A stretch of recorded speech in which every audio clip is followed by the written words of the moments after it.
Class एक बार फिर से देखो क्या है। पिछली क्लास में हमने ये सीखा था कि डेसिमल के बाद अगर सारे नंबर बार लगे रहेंगे तो उसे पी अपॉन क्यू के फॉर्म में कैसे कन्वर्ट करेंगे। आज की कहानी थोड़ी सी अलग है उस दिन वाली कहानी से। क्या है, डेसिमल के बाद कुछ नंबर छोड़ के बार लगे हुए हैं। जैसे कि देखो 0.235 है, 2 पे बार नहीं लग रहा है, 35 पे बार लग रहा है। ठीक है, तो ऐसे जितने भी क्वेश्चन मिलेंगे ना आपको कि डेसिमल के बाद कुछ नंबर को छोड़ के बार लगा हो, सबका तरीका एक ही होता है ना। अगर आपको एक क्वेश्चन समझ में आ रहा है तो बाकी सारे क्वेश्चन भी समझ में आ रहे हैं, कहने का मतलब ये है। तो मैं एक क्वेश्चन समझाता हूँ, मेरी बातों को ध्यान से सुनते रहना, कोई प्रॉब्लम नहीं आएगी। सबसे पहला काम क्या था कि हम इसको लेट कर लेते हैं x, तो हमने इसको x लेट कर लिया। अब x लेट करने के बाद देखेंगे हम क्या कि 0.235 पे बार है तो 35 35 35 ये चीज़ें रिपीट होगी, तो इसको मैंने रिपीट कर दिया। पहला स्टेप तो यही रहता है। अब ऐसे वाले क्वेश्चन में दूसरा स्टेप करने के लिए दैट मीन्स जो मल्टीप्लिकेशन का स्टेप आता है उसमें क्या मल्टीप्लाई करेंगे, आप ध्यान से सुनो। हम सबसे पहले ये देखेंगे कि डेसिमल के बाद कितने नंबर पे बार नहीं लगा हुआ है। एक बार फिर से रिपीट कर रहा हूँ, हम क्या देखेंगे, डेसिमल के बाद कितने नंबर पे बार नहीं लगा हुआ है। तो यहाँ पे एक नंबर पे बार नहीं लगा हुआ है, तो सबसे पहले हम क्या करेंगे, इसमें 1 तो रहेगा ही, एक नंबर पे बार नहीं है तो 1 0, दैट मीन्स पहले 10 का मल्टीप्लाई करेंगे। ये चीज़ समझ में आई। अगर मान लो डेसिमल के बाद 2 नंबर पे बार नहीं लगा हुआ रहता तो 100 का मल्टीप्लाई करते। समझ में आया। तो हमें सबसे पहले इसमें क्या देखना है कि डेसिमल के बाद कितने नंबर पे बार नहीं लगा हुआ है। तो कितने नंबर पे बार नहीं लग रहा है, एक नंबर पे बार नहीं लग रहा है। दैट मीन्स सबसे पहला स्टेप हमें करना है क्या पड़ेगा, इसके बाद का 10 का मल्टीप्लाई करना पड़ेगा। ठीक है, तो मैं यहाँ पे लिख देता हूँ मल्टीप्लाई इक्वेशन 1/10। मैंने इक्वेशन 1 को 10 का मल्टीप्लाई करूंगा अब। ठीक है, तो देखो ये हो जाएगा 10x हो गया इक्वल टू, और मल्टीप्लाई करने का फंडा मैंने बताया था कि अगर एक 0 से मल्टीप्लाई कर रहे हो 10 में 10 का मल्टीप्लाई कर रहे हो तो ये डेसिमल 1 प्लेस शिफ्ट करेगा राइट, है ना। तो मतलब कि ये हो गया इसका कि हमने लिखा हुआ था 0.2353535 ऐसा था हमारा। अगर 10 का मल्टीप्लाई कर रहे हैं तो डेसिमल 1 प्लेस शिफ्ट होगा, दैट मीन्स डेसिमल यहाँ ना करके यहाँ आ जाएगा। तो अब ये डेसिमल यहाँ हो गया इस तरीके से। समझ में आया आपको, ये बहुत आसान है। अब देखो सबसे आगे 0 तो उसका तो कोई मतलब बनता नहीं, तो हम यहाँ से 0 हटा देते हैं। तो ये आपकी इक्वेशन बनेगी 2। तो इक्वेशन 1 बहुत आसान था लिखना, इक्वेशन 2 कैसे लिखा मैंने समझाया, है ना। अब देखो क्या करना है। तो सबसे पहले हमने ये देखा कि कितने नंबर पे बार नहीं है। अब हम क्या देखेंगे, कितने नंबर पे बार है। समझ में आया। पहले हमने क्या देखा, कितने नंबर पे बार नहीं है, और अब हम क्या देखेंगे, कितने नंबर पे बार है। तो इन टोटल 2 नंबर पे बार लग रहा है। दैट मीन्स जो ये सेकंड इक्वेशन बनी है ना, इसमें आप क्या करो, 2 नंबर पे बार लग रहा है तो 1 पे 2 0, दैट 100 का मल्टीप्लाई कर लो। क्लियर हुआ क्या बोला मैंने, समझ में आया ना। तो इसमें हम क्या करेंगे, अब 100 का मल्टीप्लाई करेंगे, किस में, इक्वेशन 2 में मल्टीप्लाई करेगा 100 का। ठीक है, तो वो मैं यहाँ पे लिखता हूँ, मल्टीप्लाई इक्वेशन 2/100। इक्वेशन 2 में हम 100 का मल्टीप्लाई कर रहे हैं, तो इसमें मैं 100 का मल्टीप्लाई करूँगा तो ये हो जाएगा 1000x इज इक्वल टू। अब देखो इसमें 100 का मल्टीप्लाई करेंगे, इसमें 100 का मल्टीप्लाई करेंगे, और 100 में 2 0 होते हैं, मतलब ये डेसिमल 2 प्लेस आगे शिफ्ट करेगा। मतलब इस वाली कहानी में जो यहाँ पे लिखा जाएगा, पहले मैं लिख के दिखा देता हूँ ऐसे, यहाँ पे ये जो लिखा जाएगा, इसमें पहले डेसिमल यहाँ था लेकिन हम 100 का मल्टीप्लाई कर रहे हैं, मतलब कि डेसिमल यहाँ से उठ करके यहाँ आ जाएगा, ये अपना स्थान बदल लेगा। अब ये ऐसा हो जाएगा। तो ये हो गया इक्वेशन 3, 1 2 3, बस कहानी खत्म। यही जो है मुश्किल है इसमें, इसका आगे तो बहुत आसान है। कैसे, अब आप इक्वेशन 2 में से इक्वेशन 3 में से इक्वेशन 2 को क्या करो, सब्ट्रैक्ट कर दो, बस हो गया, है ना। क्या करो, इक्वेशन 3 में से इक्वेशन 2 को सब्ट्रैक्ट कर दो, मतलब ये वाला काम आप परफॉर्म कर दो। यहाँ पे इक्वेशन 3 माइनस इक्वेशन 2, तो जैसा कि मैंने बताया आप लोग जानते हो कि इक्वेशन 3 में से सब्ट्रैक्ट करना है ना, तो हम इक्वेशन 3 को क्या करेंगे जी, सर ऊपर लिख लेंगे। समझ में आया, ठीक है। अच्छा, ये इक्वेशन 3 मैंने ऊपर लिख लिया, इक्वेशन 2 को सब्ट्रैक्ट करना था तो इक्वेशन 2 में इसके नीचे लिख दूंगा। तो ये रहा इक्वेशन 2, कहाँ है, यहाँ है 10x इज इक्वल टू। अब डेसिमल के नीचे डेसिमल पुट करके लिखना, कुछ बच्चों को हो सकता है ये नहीं पता, तो डेसिमल का सब्ट्रैक्शन डेसिमल का एडिशन ऐसे ही होता है, पहले डेसिमल के नीचे डेसिमल लगा दो, उसके बाद जो डेसिमल के बाद है वो लिख दो, उसके बाद जो डेसिमल के पहले वो लिख दो, ये होता है तरीका। तो इसमें डेसिमल के पहले 2 दिख रहा था तो यहाँ पे मैंने 2 लिख दिया। अच्छा, डेसिमल के बाद क्या है 35 और क्या है 35, ऐसे 35 ना जाने कितने आएंगे हमें नहीं पता है ना, क्योंकि ये बाहर लग रहा है। ठीक है, दैट मीन्स नॉन टर्मिनेटिंग है।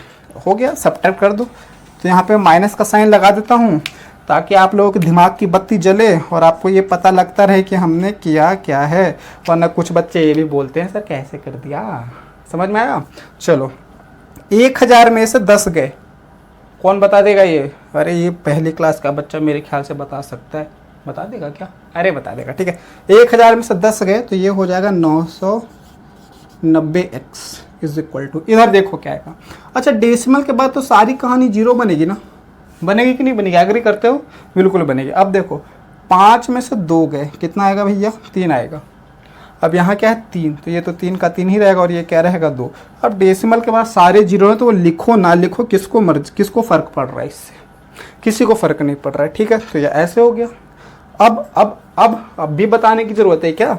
अब तो आप ऐसे लिख लो जी इसको, x इक्वल टू 2 3 3, ये इधर मल्टीप्लाई वाला इधर आके डिवाइड में आ जाएगा 990। करेक्ट है? समझ में आ गया? अगर ये कटेगा तो इसे काट लेंगे, नहीं कटेगा तो ऐसे ही छोड़ देंगे। तो x हमने इसको लेट किया था और x की वैल्यू ये आ रही है, दैट मीन्स ये जो है इस तरीके से लिखा जा सकता है। तो 0.235 पे जब बार करोगे तो उसका P/Q का फॉर्म मिलेगा आपको ये, और ये हो चुका है। P/Q का फॉर्म हो गया। अगर लिखना चाहो तो यहाँ आप लिख देख सकते हो, which is in the form of P/Q। हो गया, करेक्ट। फना क्या बोलते हैं उसको, समाप्त। समझ में आया? मैंने उसी के टाइप का एक दूसरा क्वेश्चन यहाँ पे लिखा है ना, बिल्कुल सिमिलर वे में होगा। सबसे पहले क्या करो, जो भी उसको एक्स लेट कर लो, इतना तो सबको करने आ जाएगा अभी तक। तो क्या लेट कर लेंगे 0.47 पे बार है तो 777 ऐसे रिपीट होगा। This is your equation 1। ये समझ में आया? फिर मैंने इसके बाद का काम क्या बताया था, पहले ये देखो कितने नंबर पे बार नहीं लगा हुआ है, इस बात को ध्यान रखना। पहले क्या देखना है ऐसे वाले क्वेश्चन में, कितने नंबर पे बार नहीं लगा हुआ है। तो 1 नंबर पे बार नहीं लगा हुआ है, मतलब हमें 10 का मल्टीप्लाई करना पड़ेगा। कितने का मल्टीप्लाई करना पड़ेगा? 10 का। तो सबसे पहले मल्टीप्लाई हम करेंगे 10 का। तो जब इक्वेशन 1 को 10 का मल्टीप्लाई कर देंगे तो देखो क्या बनेगा, ये तो हो जाएगा 10x इक्वल टू 10 का मल्टीप्लाई करें मतलब डेसिमल 1 प्लस उठ के यहाँ जाएगा, ये हो जाएगा 4.777।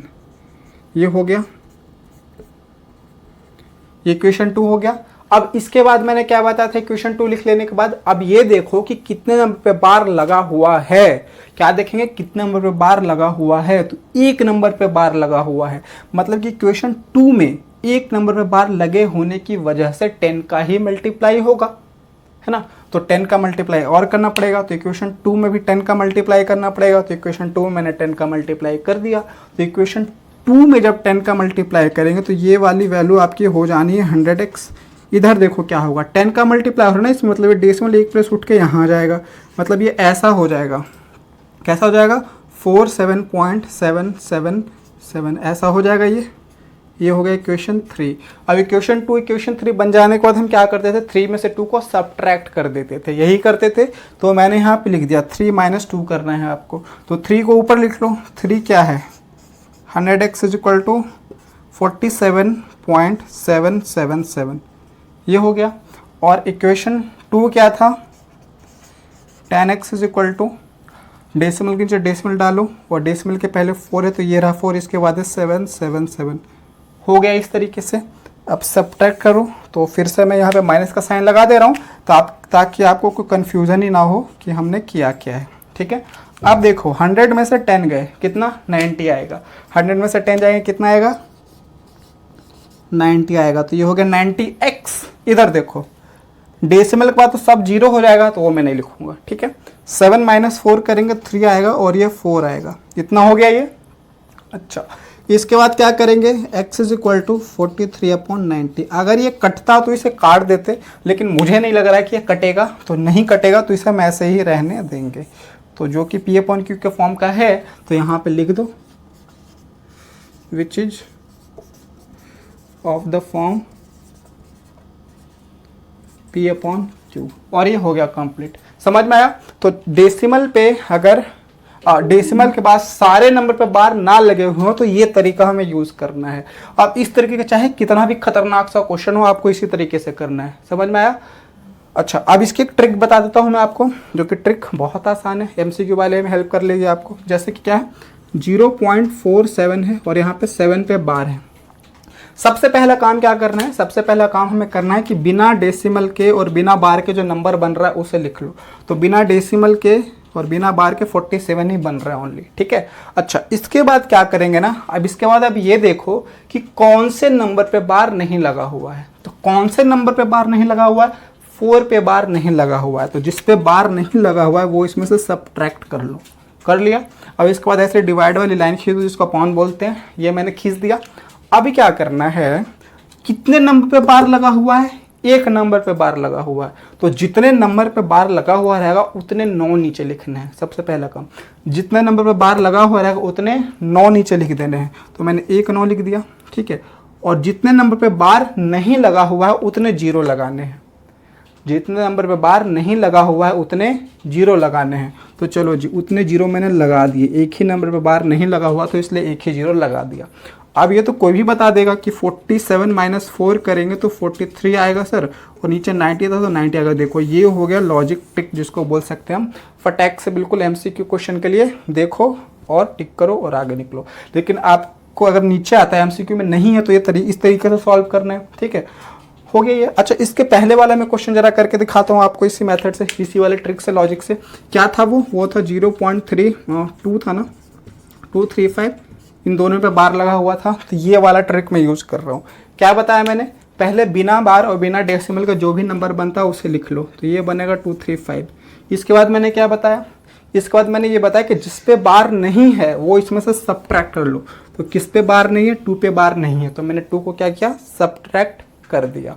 अच्छा, इसके बाद क्या किया था, इसके बाद करना यह था कितने नंबर पे बार है वो देखो। तो 2 नंबर पे बार है तो 2 बार 9 आ गया। एक नंबर पे बार नहीं है तो एक बार 0 आ गया, और ये वैल्यू आपकी हो जाती है 233/990। अब अपना आंसर मैच करना है पीछे वाले से, यही आया हुआ था। तो ये तो हो गया ट्रिक। तो इस तरीके से ये खत्म हो जाता है। समझ में आया? अब इस तरीके की कोई भी क्वेश्चन हो आप लोग इजिली कर सकते हो, ठीक है। और एक चीज़ और बता देता हूँ आपको, जो एक्सरसाइज 1.3 है, इसका जो क्वेश्चन नंबर 3 है वो आप लोग बहुत ही आसानी से अब सॉल्व कर पाओगे। वो करवाने की जरूरत ही नहीं है अगर जो आप ये सारा कर लेते हो तो, ठीक है। चलो, ऑल द बेस्ट। पढ़ते रहिए, लाइक करिए, शेयर करिए और सब्सक्राइब भी करिए, ठीक है। चलो, टाटा बाय बाय।